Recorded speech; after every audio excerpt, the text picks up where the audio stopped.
สมัยนี้ก็ถือว่าเป็นคณะเป็นสมัยในการอยู่ประพฤติพรหมจรรย์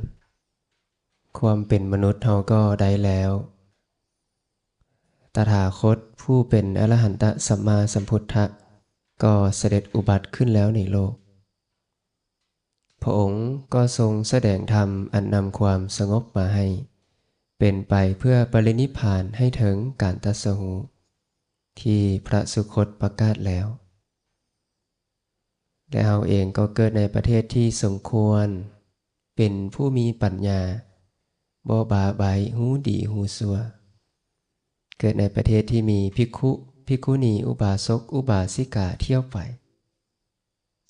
ก็ถือว่าเป็นคณะเป็นสมัยในการอยู่ประพฤติพรหมจรรย์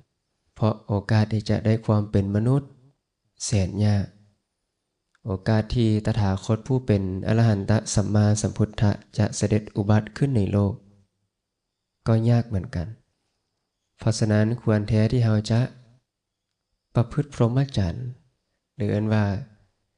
กระทำความเพียรเพื่อถึงสิ่งที่ยังบ่ถึงเพื่อบรรลุสิ่งที่ยังบ่บรรลุเพื่อให้แจ้งสิ่งที่ยังบ่เฮ็ดให้แจ้งเสียโดยไวเราทั้งหลายก็ได้แล่นไปแล้วท่องเที่ยวไปแล้วตลอดการยืดยาวนานฟังแต่คำว่ายืดยาวนานพุทธองค์ใช้คำว่าสงสารนี้กำหนดที่สุดเบื้องต้นเบื้องปลายบ่ได้การเวียนว่ายตายเกิดอีนะกำหนดที่สุดเบื้องต้นเบื้องปลายบ่ได้ที่สุดเบื้องต้นที่สุดเบื้องปลายย่อมบ่ปรากฏเมื่อเราสัตว์ผู้มีอวิชชาเป็นเครื่องกั้นมีตัณหาเป็นเครื่องผูกแล่นไปอยู่ท่องเที่ยวไปอยู่สัตว์เหล่านั้นก็ได้เสวยทุกข์ความเผ็ดร้อนความพินาศได้เพิ่มพูนปฐพีที่เป็นปาสาตลอดกาลนานเหมือนอย่างนั้นแล้วเฮาทึกความแก้ความเจ็บความตายครอบงำนี่นะจะแสวงหาอันใดแสวงหาสิ่งที่ประเสริฐหรือสิ่งที่บ่ประเสริฐสิ่งที่ประเสริฐเป็นบ่ซึ่งเป็นสิ่งที่คนจำนวนน้อย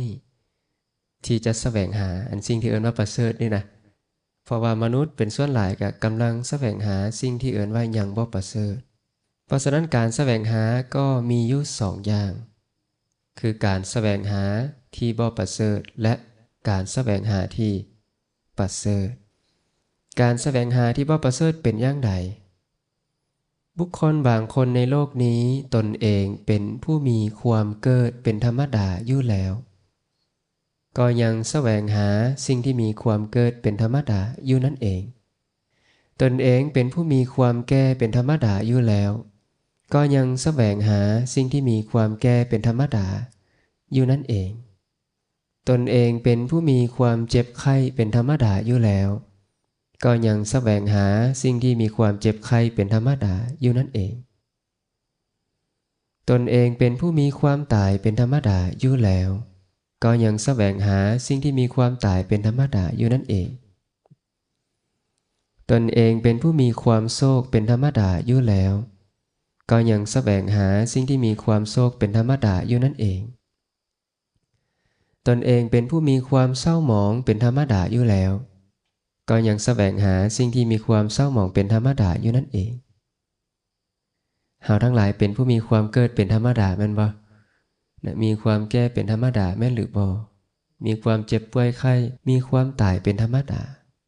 เพราะฉะนั้นการที่เราเป็นอยู่อย่างนี้แล้วก็ยังแสวงหาสิ่งที่มีความเกิดความแก่ความเจ็บความตายอยู่อย่างนี้ก็ชื่อว่ายังเป็นการแสวงหาที่บ่ประเสริฐก็อันใดหนอมีความเกิดเป็นธรรมดา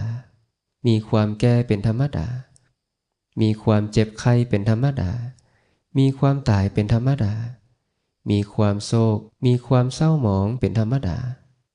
อันใดคือสิ่งที่มีความเป็นธรรมดาเหล่านั้นพุทธองค์บอกว่าบุตรภรรยาทาสหญิงทาสชายแบะแกะไก่หมูช้างงัวม้าลาทองและเงินเฮากล่าวว่าเป็นสิ่งที่มีความเกิดเป็นธรรมดามีความแก่เป็นธรรมดามีความเจ็บไข้เป็นธรรมดามีความตายเป็นธรรมดามีความโศกมีความเศร้าหมองเป็นธรรมดาสิ่งเหล่านี้มนุษย์ทั้งหลายกำลังแสวงหาอยู่เป็นวะคนเป็นส่วนหลายกำลังแสวงหาสิ่งเหล่านี้ซึ่งสิ่งที่มีความเป็นธรรมดาเหล่านั้น เป็นอุปธิ อุปธิหมายถึงสิ่งที่รองรับไว้สิ่งที่สร้างสมไว้สิ่งที่เป็นเครื่องตั้งขึ้นแห่งทุกข์อุปธิจะเป็นเหตุแห่งชราและมรณะซึ่งบุคคลในโลกนี้ก็พากันจมติดอยู่พากันมัวเมาอยู่ในอุปธิเหล่านั้นจึงเฮ็ดให้ตนทั้งที่มีความเกิดเป็นธรรมดาอยู่เองแล้วทั้งที่มีความแก่เป็นธรรมดาอยู่เองแล้วทั้งที่มีความเจ็บไข้เป็นธรรมดาอยู่เองแล้วทั้งที่มีความตายเป็นธรรมดาอยู่เองแล้วทั้งที่มีความโศกและมีความเศร้าหมองเป็นธรรมดาอยู่เองแล้วก็ยังแสวงหาสิ่งที่มีความเกิดความแก่ความเจ็บความตายความโศกความเศร้าหมองเป็นธรรมดาอยู่นั่นเองนี่ก็คือการแสวงหาที่บ่ประเสริฐก็คือแสวงหาสิ่งที่มีความเกิดความแก่ความเจ็บและความตายกล่าวคือบุตรภรรยาแพะแกะไก่หมูช้างงัวม้าลาไปจนถึงทองและเงิน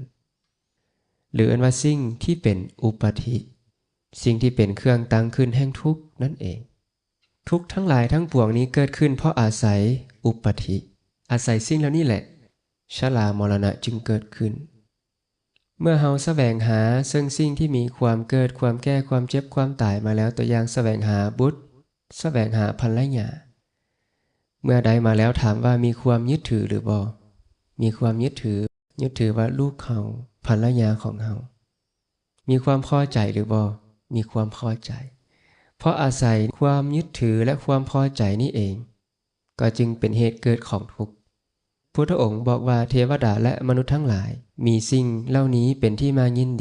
ดีแล้วในสิ่งเหล่านี้กล่าวคือรูปเสียงกลิ่นรสโผฏฐัพพะและธรรมารมณ์เทวดาและมนุษย์ทั้งหลายก็จะอยู่เป็นทุกข์เพราะสิ่งเหล่านี้จะแปรปรวนเปลี่ยนไปเป็นอย่างอื่นยึดถือว่าลูกเฮาแก่ลูกเฮาเจ็บลูกเฮาตายทุกข์หรือบ่ทุกข์ย่อมอยู่เป็นทุกข์เพราะความแปรปรวนเพราะความเสื่อมสลายและความดับไปของสิ่งเหล่านั้นแล้วสิ่งที่เอิ้นว่าเป็นอุปธินี่นะก็คือบุตรภรรยาเป็นต้นนี่นะเป็นเครื่องจองจำที่มั่นคงสมัยนั้นนะหมู่มหาชนทึกพระเจ้าประเสนทิโกศลให้จองจำไว้แล้วบางพวกทึกจองจำด้วยเสื้อบางพวกทึกจองจำด้วยคือขาบางพวกทึกจองจำด้วยโซ่ตรวนครั้งนั้นแลนะภิกขุทั้งหลายของผ้าเรียบร้อยแล้วในเวลาเช้าถือบาตรและจีวรเข้าไปสู่พระนครสาวัตถีเพื่อบิณฑบาตเมื่อกลับจากบิณฑบาตในเวลาหลังภัตตาหารแล้วก็เข้าไปเฝ้าพระผู้มีพระภาคถึงที่ประทับแล้วก็จึงคาบทูลว่าข้าแต่พระองค์ผู้เจริญวันนี้หมู่มหาชนทึกพระเจ้าประเสนทิโกศลให้จองจำไว้แล้วบางพวกทึกจองจำด้วยเสื้อบางพวกทึกจองจำด้วยคือขาบางพวกทึกจองจำด้วยโซ่ตรวน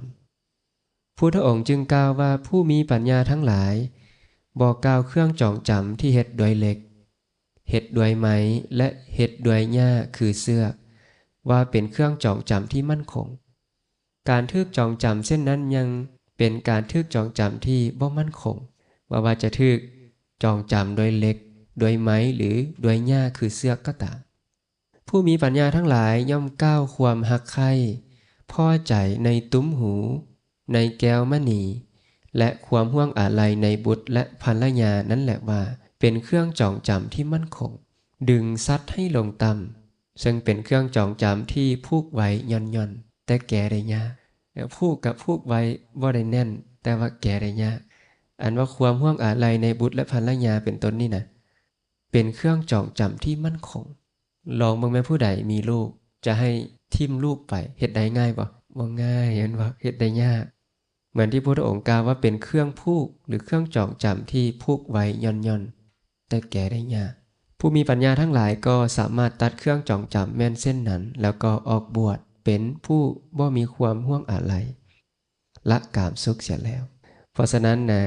บุตรภรรยาไปจนถึงทองและเงิน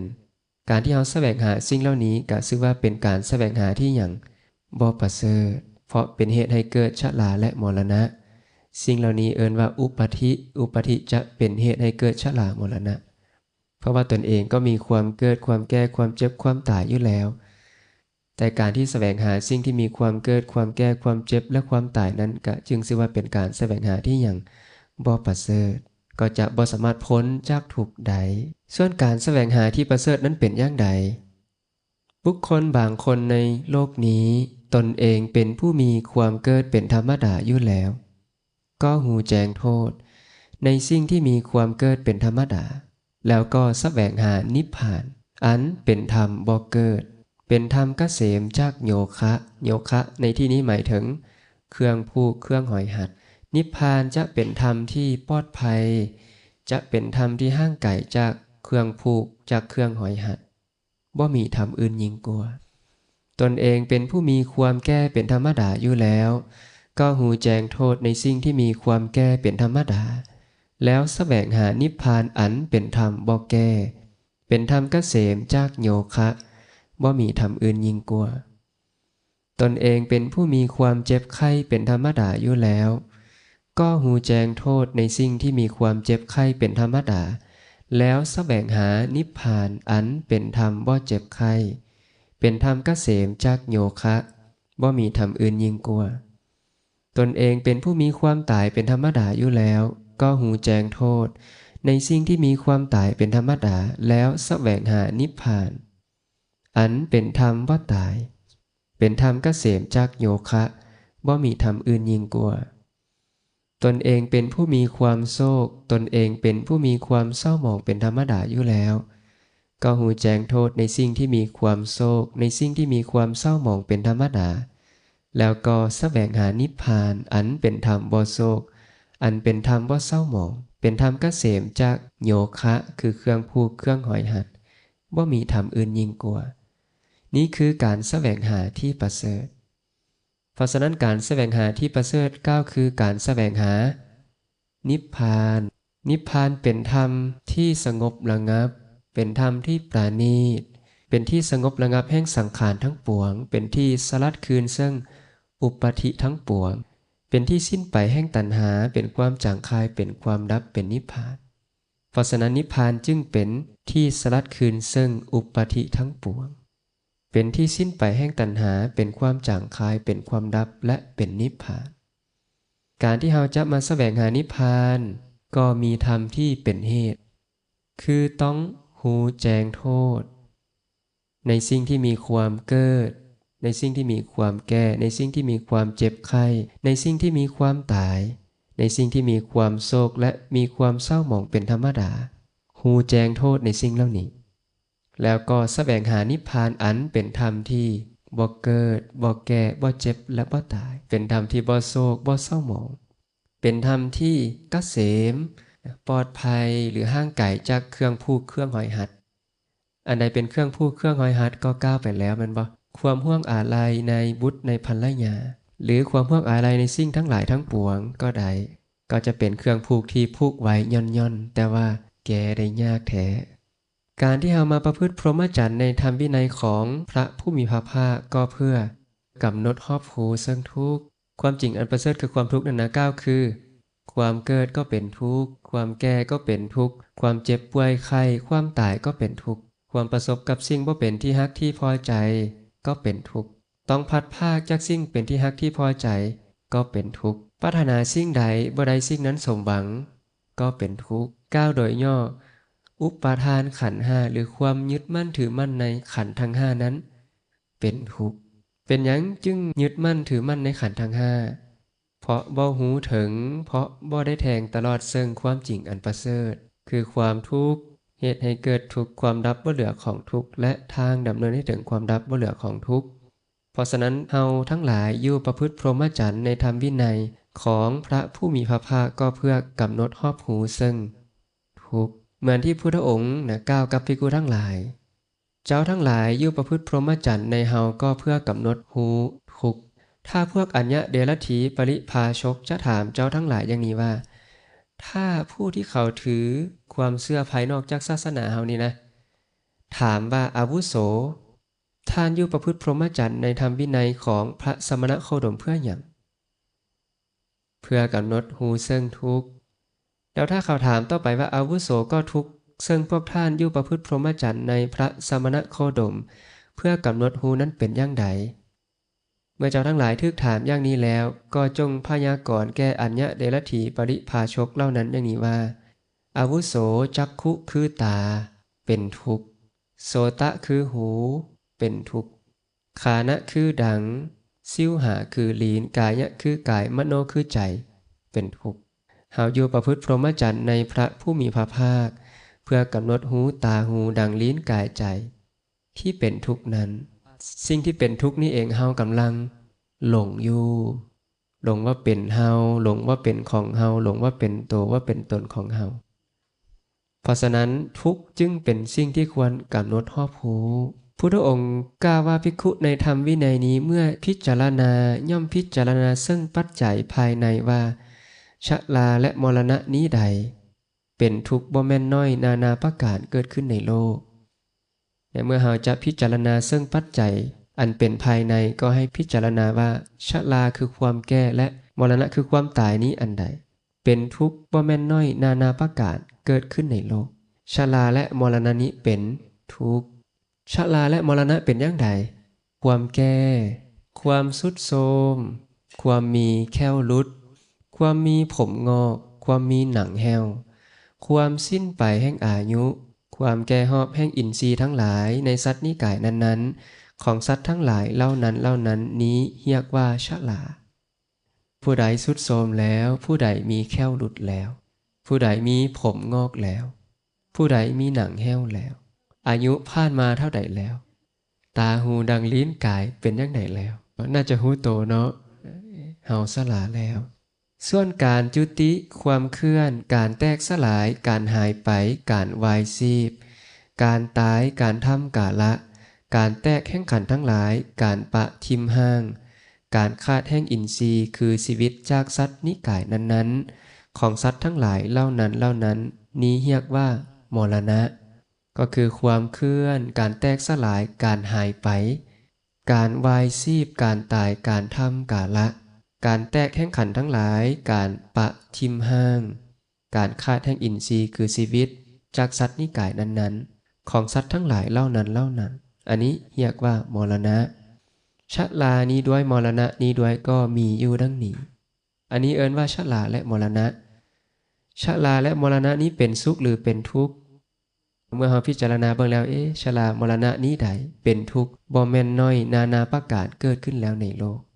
ชราและมรณะที่เป็นทุกข์นี้มีอันใดเป็นเหตุมีอันใดเป็นที่ตั้งขึ้นมีอันใดเป็นกำเนิดมีอันใดเป็นแดนเกิดเมื่ออันใดมีชราและมรณะจึงมีเมื่ออันใดบ่มีชราและมรณะจึงบ่มีเมื่อเราพิจารณาอยู่ก็จะหูได้อย่างนี้ว่าชราและมรณะนี้ใดเป็นทุกข์บ่แม่นน้อยนานาประการเกิดขึ้นในโลกชราและมรณะนี้มีอุปธิเป็นเหตุการที่เราแสวงหาสิ่งที่ยังบ่ประเสริฐก็จะเป็นเหตุให้เกิดชราและมรณะหรือเป็นเหตุให้เกิดความทุกข์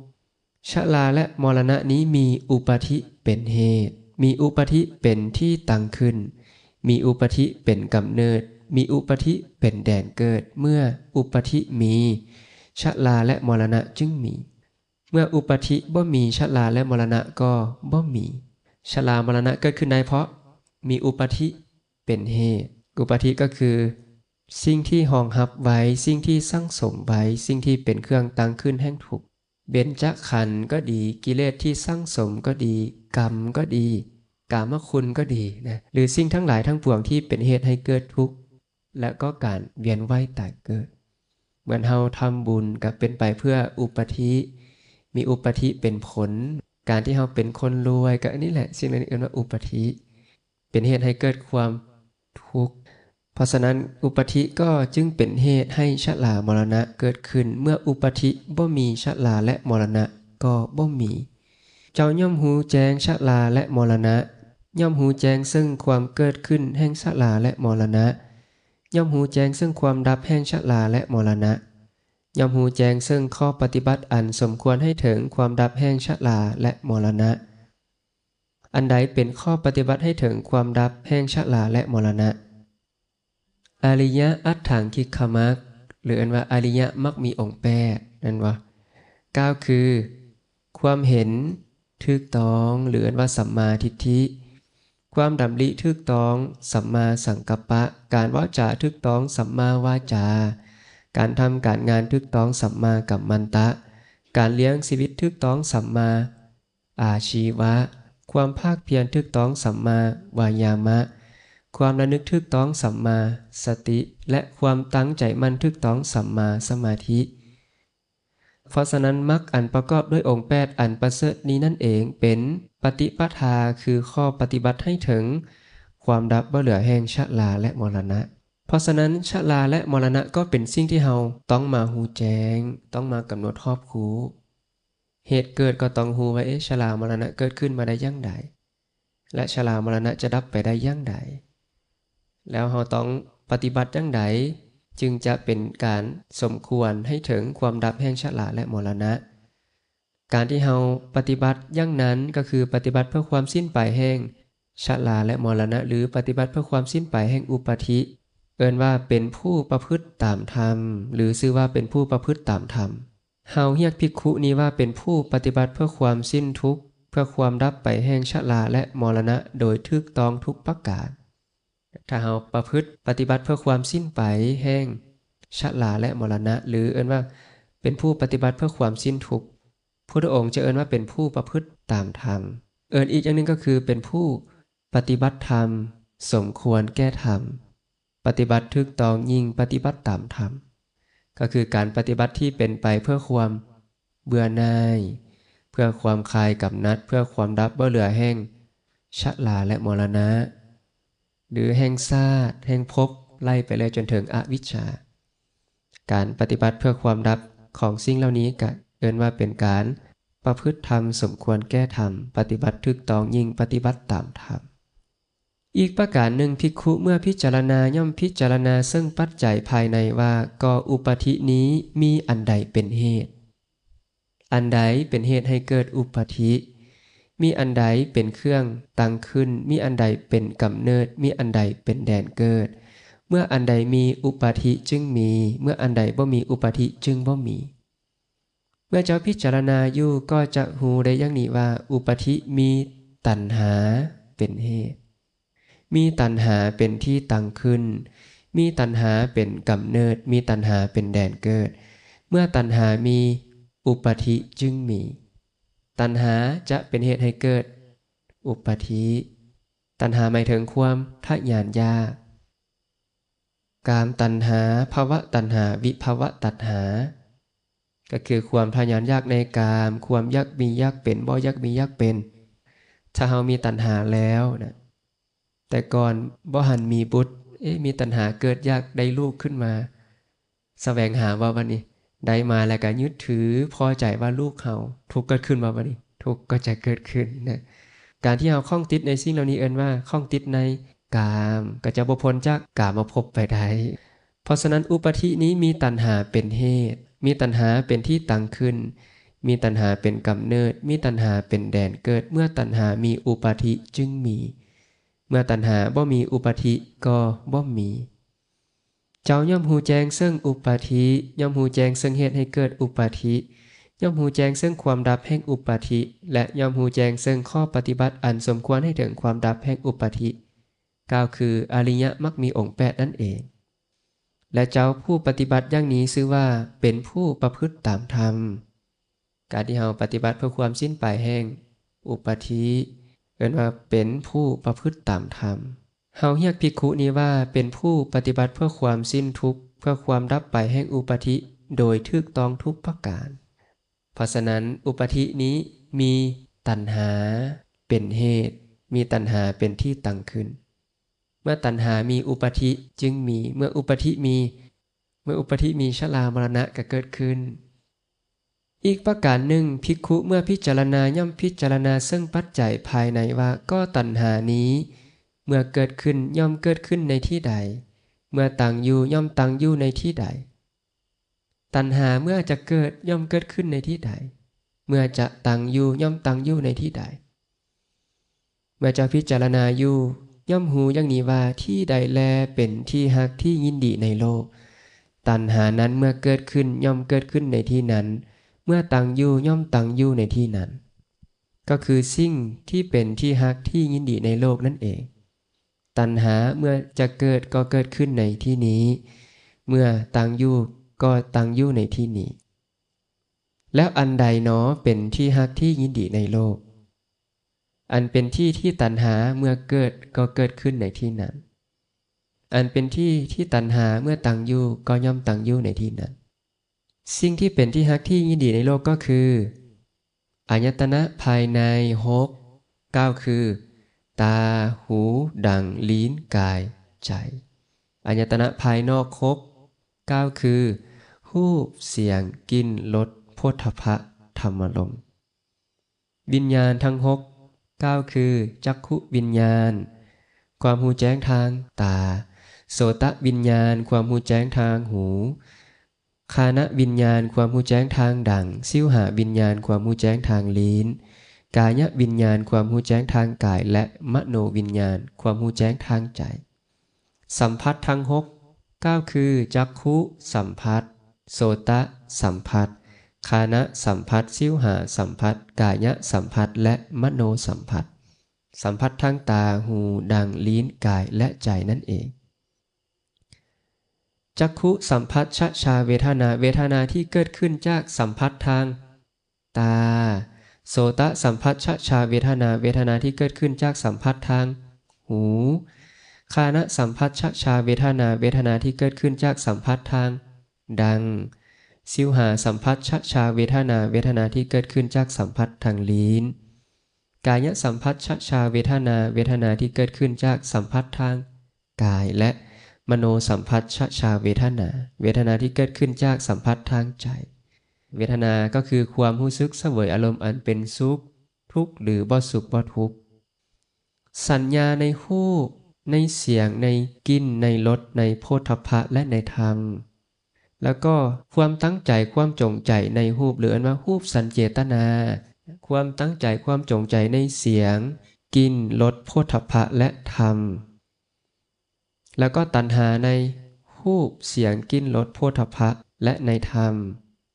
วิตกและวิจารก็คือวิตกถึงรูปวิจารถึงรูปถึงเสียงกลิ่นรสโผฏฐัพพะและธรรมวิตกหมายถึงการคิดขึ้นมาวิจารหมายถึงการคิดไข้ควรไปต่อการคิดการพิจารณาในรูปเสียงกลิ่นรสโผฏฐัพพะและธรรมสิ่งเหล่านี้แต่ละอย่างทุกอย่างเป็นที่ฮักที่ยินดีในโลกตัณหานั้นเมื่อเกิดขึ้นก็ย่อมเกิดขึ้นในที่นี้นะหรือในที่นั้นเมื่อตั้งอยู่ก็ย่อมตั้งอยู่ในที่นั้นเพราะฉะนั้นนี่แหละตาหูดังลิ้นกายใจเป็นต้นนี่แหละตัณหาเมื่อจะเกิดก็เกิดในที่นี้เมื่อจะตั้งอยู่ก็ตั้งอยู่ในที่นี้ภิกขุทั้งหลายสมณะหรือพราหมณ์เล่าใดเล่าหนึ่งในอดีตการหรือในอนาคตการหรือในการที่เป็นปัจจุบันได้เห็นอารมณ์อันเป็นที่ฮักที่ยินดีในโลกนั้นโดยความเป็นของเที่ยงผู้ใดก็ตามบ่ว่าจะเป็นในอดีตในอนาคตหรือในปัจจุบันตามเห็นตาหูดังลิ้นกายและใจตามเห็นรูปเสียงกลิ่นรสโผฏฐัพพะและธรรมหรืออันว่าเห็นอารมณ์อันเป็นที่ฮักที่ยินดีในโลกนั้นโดยความเป็นของเที่ยงโดยความเป็นสุขโดยความเป็นตัวตนโดยความเป็นของบ่มีโลกโดยความเป็นของเกษมสมณะหรือพราหมณ์เหล่านั้นชื่อว่าเฮ็ดตัณหาให้เจริญขึ้น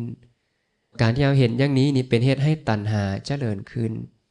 การที่เห็นโดยความเป็นของเที่ยงโดยความเป็นสุขโดยความเป็นตัวตนโดยความเป็นของบ่มีโลกและโดยความเป็นของเกษมในตาหูดังลิ้นกายใจเป็นต้นนี้ชื่อว่ากำลังเฮ็ดตัณหาให้เจริญขึ้นสมณะหรือพราหมณ์เล่าใดเฮ็ดตัณหาให้เจริญขึ้นสมณะหรือพราหมณ์เล่านั้นชื่อว่าเฮ็ดอุปาทิให้เจริญขึ้นเพราะตัณหาเป็นเหตุให้เกิดอุปาทิสมณะหรือพราหมณ์เล่าใดเฮ็ดอุปาทิให้เจริญขึ้นแล้วสมณะหรือพราหมณ์เล่านั้นชื่อว่าเฮ็ดทุกข์ให้เจริญขึ้นสมณะหรือพราหมณ์เล่านั้นชื่อว่าบ่พ้นไปจากชาติคือการเกิดบ่พ้นไปจากชราและมรณะคือความแก่และความตายบ่พ้นไปจากโศกะปริเทวะความโศกความห้องให้ลำพันธ์บ่พ้นไปจากทุกขโทมนัสอุปายาสะทุกกายทุกใจความคับแค้นใจเฮากล่าวว่าเขาบ่พ้นแล้วจากทุกข์ได้เลย การที่ตามเห็นโดยความเป็นของเที่ยงโดยความเป็นสุขโดยความเป็นตัวตนโดยความเป็นของบ่มีโลกและโดยความเป็นของเกษมชื่อว่ากำลังเฮ็ดตัณหาให้เจริญเมื่อตัณหาเจริญอุปาทิก็เจริญเมื่ออุปาทิเจริญชรามรณะก็เกิดขึ้นกะชื่อว่าบ่พ้นไปจากชาติชราและมรณะผู้นั้นก็จะบ่พ้นไปจากทุกข์ได้เลย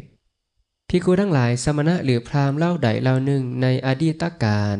หรือในอนาคตการหรือในการที่เป็นปัจจุบันได้เห็นอารมณ์อันเป็นที่ฮักที่ยินดีในโลกนั้นโดยความเป็นของบ่เที่ยงโดยความเป็นทุกข์โดยความเป็นสภาพบ่แม่นตัวตนโดยความเป็นโลกโดยความเป็นภัยแล้วสมณะหรือพราหมณ์เหล่านั้นชื่อว่าละตัณหาใดผู้ใดก็ตามบ่ว่าจะเป็นอดีตที่ล่วงมาแล้วอนาคตที่ยังบ่ทันมาถึงหรือในการที่เป็นปัจจุบันได้เห็นอารมณ์อันเป็นที่ฮักที่ยินดีในโลกเก้าคือตาหูดังลิ้นกายและใจเป็นตนนี้โดยความเป็นของบ่เที่ยงโดยความเป็นทุกข์โดยความเป็นสภาพบ่แม่นตัวตนโดยความเป็นโลกโดยความเป็นภัยแล้วสมณะหรือพราหมณ์เหล่านั้นหรือผู้นั้นชื่อว่ากำลังละตัณหาหรือละตัณหาได้แล้วการเห็นอย่างนี้ชื่อว่ากำลังละตัณหาสมณะหรือพราหมณ์เล่าใดละตัณหาได้แล้วเห็นซ้ำๆจนตัณหาหมดสิ้นไปก็ชื่อว่าละตัณหาได้แม่นบ่สมณะหรือพราหมณ์เล่าใดละตัณหาได้แล้วสมณะหรือพราหมณ์เหล่านั้นชื่อว่าละอุปาทิเสียได้สมณะหรือพราหมณ์เล่าใดละอุปาทิได้แล้วสมณะหรือพราหมณ์เหล่านั้นชื่อว่าละทุกข์เสียได้สมณะหรือพราหมณ์เล่าใดละทุกข์ได้แล้วสมณะหรือพราหมณ์เหล่านั้นชื่อว่าพ้นแล้วจากชาติคือการเกิดจากชราและมรณะความแก่และความตายจากโศกะปริเทวะทุกขโทมนัสอุปายาสะความโศกเศร้าความร้องไห้ลำพันธ์ความบ่สบายกายความบ่สบายใจความคับแค้นใจสิ่งเหล่านี้เอิ้นว่าทุกขอริยสัจเพราะฉะนั้นสมณะหรือพราหมณ์เหล่านั้นก็จึงพ้นแล้วจากทุกข์ได้การเห็นโดยความเป็นของบ่เที่ยงนี้เองการเห็นโดยความเป็นทุกข์นี้เองการเห็นโดยความเป็นสภาพที่บ่แม่นตัวตนเห็นโดยความเป็นโลกโดยความเป็นภัยนี้เองชื่อว่ากำลังปฏิบัติข้อปฏิบัติที่เป็นไปเพื่อความสิ้นทุกข์เพราะฉะนั้นเฮาจงปฏิบัติเพื่อความสิ้นไปแห่งตัณหาเถิดเพราะว่าความสิ้นไปแห่งตัณหานั้นคือนิพพานการที่เฮาจะแสวงหานิพพานนี้ต้องปฏิบัติเพื่อความสิ้นไปแห่งตัณหาเพราะความสิ้นไปแห่งตัณหาก็คือนิพพานเมื่อตัณหาสิ้นอุปาทิจะสิ้นเมื่ออุปาทิสิ้นชรามรณะก็จะสิ้นนั่นก็จะเป็นในลักษณะเช่นนี้เพราะฉะนั้นเบื้องต้นการที่เราจะแสวงหานิพพานก็ต้องเห็นโทษในสิ่งใดสิ่งที่มีความเกิดเป็นธรรมดาสิ่งที่มีความแก่เป็นธรรมดาสิ่งที่มีความเจ็บไข้เป็นธรรมดาสิ่งที่มีความตายเป็นธรรมดาสิ่งที่มีความโศกมีความเศร้าหมองเป็นธรรมดาหรือเอิ้นว่ามากำหนดรอบรู้ซึ่งทุกข์มาเหียนหูซึ่งทุกข์เมื่อเห็นโทษในสิ่งที่มีความเกิดความแก่ความเจ็บความตายเหล่านี้แล้วก็จึงแสวงหานิพพานซึ่งนิพพานก็เป็นธรรมที่บ่เกิดบ่แก่บ่เจ็บและบ่ตายเป็นธรรมที่เกษมจากโยคะเป็นธรรมที่ปราศจากเครื่องผูกเครื่องห้อยหัดบ่มีธรรมอื่นยิ่งกว่านิพพานเอิ้นอีกอย่างหนึงก็คือนิรุปาธิก็คือบ่มีอุปาทิหรือที่เฮามักได้ยินก็คืออนุปาทิเสสนิพพานธาตุพระอรหันต์ทั้งหลายปรินิพพานด้วยอนุปาทิเสสนิพพานธาตุเป็นส่วนหลายก็คือภาวะที่บ่มีอุปาทิเหลืออยู่อุปาทิบ่มีเพราะตัณหาบ่มีและความสิ้นไปแห่งตัณหาคือนิพพานเพราะฉะนั้นเฮาจงปฏิบัติเพื่อความสิ้นไปแห่งตัณหาเถิดต้องเห็นอยู่อย่างใดตัณหาจึงสิ้นไปคือเห็นโดยความเป็นของบ่เที่ยงเห็นโดยความเป็นทุกข์เห็นโดยความเป็นสภาพที่บ่แม่นตัวตนเห็นโดยความเป็นโลกเห็นโดยความเป็นภัยความบ่เที่ยงก็คือความที่มันเปลี่ยนแปลงไปเป็นอย่างอื่นสิ่งใดบ่เที่ยงสิ่งนั้นก็จะเป็นทุกข์เพราะสิ่งที่บ่เที่ยงนั้นจะทนอยู่จังเดิมบ่ได้หรือว่ามันทนจังเดิมได้ยากสิ่งที่บ่เที่ยงนั้นก็อาศัยปัจจัยปรุงแต่งแล้วเกิดขึ้นมันบ่ เพราะฉะนั้นก็จึงเป็นลักษณะของความเป็นทุกข์สิ่งที่มีความแปรปรวนเปลี่ยนไปเป็นอย่างอื่นหรือสิ่งที่บ่เที่ยงนั้นก็เป็นลักษณะของความเป็นทุกข์ด้วยเพราะฉะนั้นสิ่งใดบ่เที่ยงสิ่งนั้นจึงเป็นทุกข์เหมือนแต่ก่อนเฮาบ่ได้เป็นอย่างนี้แม่นบ่ร่างกายบ่ได้เป็นอย่างนี้นะตอนนี้จักปีแล้ว82ตอน15ปี16ปีเป็นคืออย่างนี้บ่เป็นอย่างนี้เนาะบ่เป็นอย่างนี้เอาเป็นหยังมันจึงเป็นอย่างนี้เพราะมันบ่เที่ยงมันเป็นทุกข์แล้วเราสามารถบังคับบัญชาได้บ่ในสิ่งที่บ่เที่ยงและเป็นทุกข์บอกว่าจงเป็นอย่างนี้เถิดอย่าได้เป็นอย่างนั้นเลยร่างกายของค่อยเจ้าจงนุ่มตลอดจงเป็นสาวตลอดอย่าแก่เลยเฮ็ดได้บ่ได้ร่างกายของค่อยเจ้าอย่าแก่เด้ออย่าเจ็บเด้ออย่าตายเด้อเฮ็ดได้บ่ได้เพราะฉะนั้นสิ่งเหล่านี้พุทธองค์จึงบอกว่าเป็นสิ่งที่ผู้ใดในโลกก็บ่สามารถได้ตามความปรารถนาบ่ว่าจะเป็นสมณะพราหมณ์เทวดามารพรหมหรือผู้ใดก็ตามในโลกจะบ่ได้ตามความปรารถนาในสิ่งเหล่านี้เพราะฉะนั้นสิ่งใดบ่เที่ยงสิ่งนั้นก็จึงเป็นทุกข์ในตนและเป็นอนัตตาในตนเราจะบังคับบัญชาสิ่งเหล่านั้นบ่ได้เลยสังการมันบ่ได้ถึงจะดูแลมันส่ำใดก็สังการมันบ่ได้เหมือนเดิมบอกมันจะตายเด้อค่อยสิดูแลเจ้ายังดียามร้อนค่อยสิเปิดแอร์ให้นะยามหนาวค่อยสิหาผ้ามาตุ้มให้กินดีอยู่ดีเจ้าจะตายเด้อมันฟังบ่มันว่าสุดท้ายเขาก็หามกันไปเพิ่นและป่าช้าเป็นที่เผาศพสิ่งที่แสวงหามาในโลกก็ต้องละทิ่มไปเอาหยังไปบ่ได้เลยนะมีลูกเจ้าก็ต้องได้ทิ่มลูกของเจ้าเหมือนว่าแม้แต่ร่างกายที่คิดว่าของตนก็เป็นสภาพที่ต้องแตกดับเป็นธรรมดาเหมือนพระเจ้าประเสิฐที่โกศลเข้าไปหาพระพุทธองค์แล้วถามว่าข้าแต่พระองค์ผู้เจริญผู้ที่เกิดมาแล้วที่พ้นจากชรามรณะมีอยู่หรือบ่พุทธองค์จึงกล่าวว่ามหาบพิตรคนที่เกิดมาแล้วที่พ้นจากชราและมรณะบ่มีเลยว่าจะเป็นกษัตริย์มหาศาลพราหมณ์มหาศาลหรือคหบดีมหาศาลอันมั่งคั่งมีทรัพย์หลายมีโภคทรัพย์หลายมีทองและเงินหลากหลายก็บ่พ้นจากชราและมรณะภิกขุทุกรูปที่เป็นพระอรหันต์กระทำกาลนิยกิจอันสำเร็จแล้วมีภพสิ้นไปแล้วแม้นร่างกายของพระอรหันต์เหล่านั้นก็เป็นสภาพที่ต้องแตกดับเป็นธรรมดาต้องถูกปะทิ่มไปเป็นธรรมดาเพราะฉะนั้นสิ่งใดบ่เที่ยงสิ่งนั้นจึงเป็นทุกข์สิ่งใดเป็นทุกข์สิ่งนั้นก็จึงเป็นอนัตตาแล้วควรหรือบ่ที่จะตามเห็นสิ่งที่บ่เที่ยงเป็นทุกข์และเป็นอนัตตาว่าเป็นของเฮาเป็นเฮาเป็นตัวตนของเฮาควรหรือบ่ควรนะเพราะฉะนั้นควรเกิดปัญญาว่านั้นบ่แม่นของเฮานั้นบ่แม่นเป็นเฮาและนั้นบ่แม่นโตบ่แม่นตนของเฮาการฮู้อยู่อย่างนี้เห็นอยู่อย่างนี้เป็นเหตุให้ตัณหาสิ้นไปได้เมื่อตัณหาสิ้นไปอุปาทิก็จะสิ้นไปเมื่ออุปาทิสิ้นไปชรามรณะก็จะสิ้นไปก็จะพ้นจากทุกข์ได้เพราะฉะนั้นเฮาก็จงปฏิบัติเพื่อความสิ้นไปแห่งตัณหาเถิดก็คือเห็นโดยความเป็นของบ่เที่ยงเห็นโดยความเป็นทุกข์เห็นโดยความเป็นสภาพที่บ่แม่นตัวตนเห็นโดยความเป็นโลกและเห็นโดยความเป็นภัยในสิ่งที่เป็นที่ฮักที่ยินดีในโลกกล่าวคืออายตนะภายในและภายนอกเป็นตนเหล่านี้หรือในรูปในเวทนาในสัญญาในสังขารและในวิญญาณแล้วการที่เราตามเห็นโดยความเป็นของบ่เที่ยงเป็นทุกข์และเป็นสภาพที่บ่แม่นตัวตนนี้ชื่อว่าเรากำลังเจริญหยังเจริญอริยมรรคมักมีองค์8 2ข้อทำอิฐเป็นส่วนของปัญญา3ข้อกลางเป็นส่วนของศีล3ข้อท้ายเป็นส่วนของสมาธิเพราะฉะนั้นมรรค8สงเคราะห์ลงใน3ขันธ์ก็คือศีลสมาธิและปัญญาถ้าสงเคราะห์ลงใน2ขันธ์ก็คือสมถะและวิปัสสนาเฮ็ดจิตให้มันสงบให้มันตั้งมั่นเป็นอารมณ์อันเดียวแล้วก็